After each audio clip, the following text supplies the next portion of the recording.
Hello guys, आप लोग का स्वागत है मेरे चैनल में। और दोस्तों, इस लॉकडाउन के समय में मैंने ढेर सारी प्यारी प्यारी किताबें पढ़ी। इन किताबों में से 4 किताबें मुझे स्पेशली बहुत ही अच्छी लगी और मैंने सोचा कि मुझे इन किताबों के बारे में आपको भी बताना चाहिए। जो 4 किताबें आज हम डिस्कस करने वाले हैं वो हैं prepared, make it stick, why we sleep और ब्लू ओशन स्ट्रैटेजी। ऑल्सो दोस्तों, मैं ये हाई क्वालिटी कंटेंट क्रिएट कर रहा हूँ और मैं बिल्कुल नहीं चाहता कि आप इस कंटेंट में मिस आउट करें, so please subscribe to this channel. पहली किताब है प्रिपेयर्ड। ये बुक डायन टेवेनर, जो कि इस किताब की ऑथर है, उनकी खुद की एक स्टोरी है। डायन अराउंड 10 साल से अमेरिका के पब्लिक स्कूल्स में टीचिंग कर रही थी। इन 10 सालों में उन्हें उस एजुकेशन सिस्टम में ढेर सारी खामियां दिखाई दी। लकीली इस समय के बाद उन्हें एक लाइफ टाइम अपॉर्चुनिटी मिली। उन्हें कहा गया कि क्या आप एक स्कूल बनाने में इंटरेस्टेड होंगी, स्कूल का करिकुलम कैसा होगा, टीचर्स को गैदर करना, मैनेजमेंट सेटअप करना, ये सारी चीजें उन्हीं के ऊपर थी। तो बेसिकली उनको स्कूल को स्क्रैच से लेके स्टार्ट करना था। ये पूरी बुक ऑथर की खुद की स्टोरी है कि किस तरीके से उन्होंने इस स्कूल को एकदम स्क्रैच से लेके ऊपर तक बनाया, जिसके अराउंड 11 ब्रांचेस आज की तारीख में यूएसए में और पूरी दुनिया में अराउंड 400 स्कूल्स उनके करिकुलम को, उनके प्रोग्राम को और उनकी टेक्निक्स को फॉलो करते हैं। तो जो ऑथर थी, उनका गोल ये नहीं था कि उनका स्कूल सिर्फ बच्चों को एग्जाम्स के लिए प्रिपेयर करे। उनका गोल ये था कि ये स्कूल उन बच्चों को उनकी ज़िंदगी के लिए प्रिपेयर कर दे। जो स्कूल था वो कुछ बेसिक पिलर्स पे सेटअप था कि हम बच्चों को बस नॉर्मल करिकुलम पढ़ा नहीं देंगे, हम उनको इंस्टेड प्रोजेक्ट बेस्ड लर्निंग कराएंगे।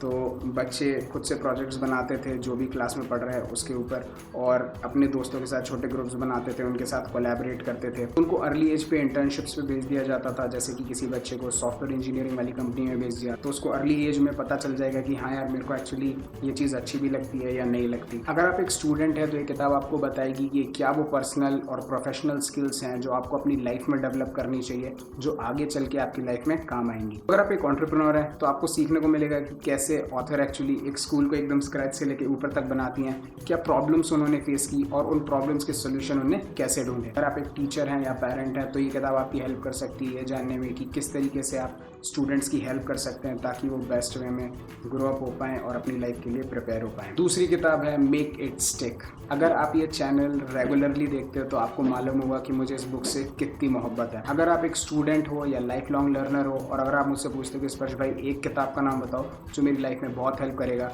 तो मैं बोलूँगा वो है मेक इट स्टिक। लर्निंग के डोमेन में अराउंड 125 साल से रिसर्च हो रही है, लेकिन तब भी हमारे एजुकेशनल इंस्टीट्यूट जैसे कि स्कूल्स, कॉलेजेस, कोचिंग हमें सही तरीके से पढ़ने की टेक्निक्स के बारे में नहीं बताते हैं। इस किताब में पूरी 125 साल की रिसर्च को बहुत ही खूबसूरत वे में हमारे लिए प्रेजेंट किया हुआ है। इस किताब को पढ़ने के बाद आपको पता चलेगा कि किसी भी चीज़ को लर्न करने के लिए सिर्फ स्टडीइंग की बात नहीं कर रहा हूँ मैं। अगर आपको कोई इंस्ट्रूमेंट लर्न करना है या फिर लाइफ में आप कोई भी स्किल लर्न कर रहे हैं, उसको लर्न करने के सबसे ज़्यादा एफिशिएंट तरीके क्या होते हैं, लर्निंग करने के क्या इनइफेक्टिव तरीके होते हैं, आपका ब्रेन बेसिकली किस तरीके से ऑपरेट करता है जब आप एक्चुअली चीज़ें लर्न कर रहे होते हैं। लेकिन इस किताब का एक पर्टिकुलर सेक्शन मुझे बहुत ही प्यारा लगा। इस सेक्शन में ऑथर डिस्कस करते हैं कि कैसे किसी भी इंसान की इंटेलिजेंस फिक्स्ड नहीं होती है। आपकी इंटेलिजेंस, आपकी स्मार्टनेस एक हद तक आपके खुद के हाथों में होती है। ऑब्वियसली इससे रिलेटेड किताब में ढेर सारी स्टडीज़ और रिसर्च भी हैं, आप वो भी देख सकते हैं और उन्हें देखने के बाद आपको रियलाइजेशन हो जाएगा कि हाँ, एक्चुअली ऐसा नहीं है कि आपकी इंटेलिजेंस एकदम आप जब पैदा होते हैं तब से फिक्स्ड रहती है और आप बहुत हद तक अपनी लाइफ में इम्प्रूव कर सकते हैं। तीसरी किताब है व्हाई वी स्लीप। जैसा कि आप टाइटल देख के पता लगा सकते होंगे, ये किताब स्लीप के बारे में। इस बुक में ऑलमोस्ट स्लीप रिलेटेड सारी चीज़ें बताई हुई हैं कि हमारी बॉडी के अंदर क्या हो रहा होता है जिसकी वजह से हमें नींद आती है, स्लीप का आपकी लाइफ में क्या फंक्शन होता है, आपको क्या करना चाहिए ताकि आपको बेटर स्लीप आए, क्यों आप ड्रीम कर रहे होते हो और ड्रीमिंग का फंक्शन क्या होता है। तो यार, इस किताब के कुछ बहुत ही ज़्यादा फन पार्ट हैं कि जब एक्चुअली आप सो रहे होते हो तो आपकी जो स्लीप है वो आपकी लर्निंग को कैसे हेल्प करती है, कैसे वो आपकी इम्यूनिटी को हेल्प करती है, और एक्चुअली जो ड्रीम्स होती हैं वो आपकी इमोशनल स्टेबिलिटी को किस तरीके से हेल्प करती है। ऑब्वियसली इस किताब में कुछ बहुत ही बोरिंग पार्ट्स भी है। स्लीप और ओल्ड एज का क्या रिलेशन है, या फिर स्लीप और एवोल्यूशन और स्लीप दूसरे एनिमल्स में कैसे होती है। मुझे इन सब चीज़ों के बारे में जानने की इतनी ज़्यादा जिज्ञासा नहीं थी, तो मुझे ये पार्ट्स थोड़े बोरिंग लगे और स्लो लगे। इस किताब के ऑथर हैं मैट वॉकर, वो न्यूरोसाइंस के बहुत ही फेमस प्रोफेसर हैं। तो उनकी आपको एक टेड टॉक भी मिल जाएगी, वो मैं यहाँ पे नीचे डिस्क्रिप्शन में लिंक कर दूंगा, तो आप वो भी देख सकते हैं। तो आपको आइडिया लग जाएगा कि आपको बुक पढ़ने में मज़ा आएगा या फिर नहीं। तो यार, ये किताब पढ़ने के बाद श्योरली मैं स्लीप को और ज़्यादा सीरियसली लेने लग गया हूँ। मैं इंश्योर करता हूँ कि मैं हर रोज़ सेम टाइम पे सोने जाऊँ और सेम टाइम पे उठूँ, और ये भी इंश्योर करता हूँ कि हर रोज़ मैं अराउंड 8 घंटे की प्यारी वाली स्लीप लूँ। और इसके अलावा मैंने दूसरी टिप्स भी जो मैट देते हैं कि किस तरीके से आप अपनी स्लीप को इम्प्रूव कर सकते हैं, वो अपनी लाइफ में इनकॉर्पोरेट किए। ऑब्वियसली ये सारी छोटी मोटी चीज़ें मैं इंटरनेट पे किसी रैंडम आर्टिकल में भी पढ़ सकता था, लेकिन क्योंकि अब मुझे मालूम है कि एग्जैक्टली ये सारी चीज़ें जो मैं कर रहा हूँ इनका क्या सिग्निफिकेंस है और स्लीप का एज अ होल मेरी लाइफ में क्या सिग्निफिकेंस है, तो मैं अपनी स्लीप को एक्चुअली ज़्यादा इंपॉर्टेंस दे पाता हूँ। तो दोस्तों चौथी किताब है ब्लू ओशन स्ट्रैटेजी। तो दोस्तों अगर आपको नहीं मालूम है तो मैंने इस लॉकडाउन में एक स्टिकर का बिजनेस शुरू किया था। तो मैंने सोचा कि यार अगर अपन बिजनेस स्टार्ट कर ही रहे हैं तो पैरेलली क्यों ना कुछ बिजनेस की बुक्स पढ़ी जाएं ताकि अपन को कुछ अच्छे आइडियाज़ मिल पाए। तो मुझे ये blue ocean strategy book suggest की थी टिम फेरिस ने। तो जो बुक के टाइटल में ओशन है, ओशन बेसिकली जैसे एक मेटाफर है जो ऑथर्स ने मार्केट के लिए यूज़ किया हुआ है। तो ऑथर कहते हैं इस दुनिया में दो टाइप के ओशंस होते हैं, रेड ओशंस और ब्लू ओशन। रेड ओशन मतलब बेसिकली एक ऐसा मार्केट जिसमें बहुत ज़्यादा कट थ्रोट कॉम्पिटिशन है, और दूसरा होता है ब्लू ओशन। ब्लू ओशन मतलब होता है एक अनकंटेस्टेड मार्केट स्पेस, यानी कि यहाँ पे अभी तक कोई भी कंपटीशन नहीं आया है,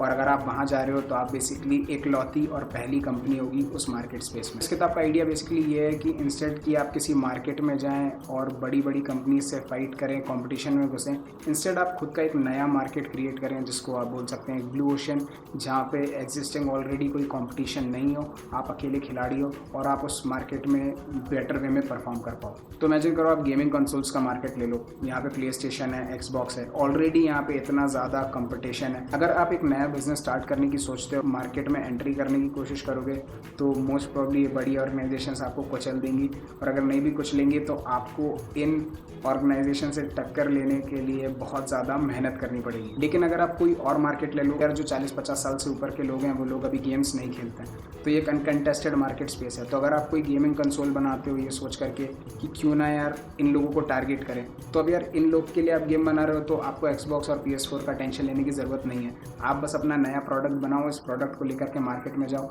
और इस मार्केट में जहाँ कोई कंपटीशन नहीं है इस चीज़ को एंजॉय करो। हालांकि आइडिया सुनने में बहुत आसान लगता है, लेकिन इस तरीके के मार्केट्स को फाइंड करना काफ़ी मुश्किल होता है। तो इस किताब में ढेर सारे मेथड्स दिए हुए हैं जिनकी मदद से आप एग्जिस्टिंग मार्केट को स्टडी कर सकते हैं और आप एक ऐसा प्रोडक्ट बना सकते हैं जिसको लेकर के आप मार्केट में जाएं और आपको किसी और के साथ कम्पीट करने की ज़रूरत ना पड़े। इस किताब में ढेर सारे बिजनेस स्टोरीज दिए हुए हैं, एग्जांपल्स दिए हुए हैं। तो हालांकि थोड़ा थ्योरेटिकल पार्ट है इस बुक में, लेकिन ये जो जहाँ पे स्टोरीज वाला पार्ट है, एग्जाम्पल वाला पार्ट है, ये बहुत ही इंटरेस्टिंग है और आपको बहुत मज़ा देगा। तो यार इन सारी किताबों के कुछ कॉन्स भी हैं, बुरी बातें भी हैं, वो सारी मैं नीचे कमेंट पिन कर दूंगा, उसमें लिख दूंगा।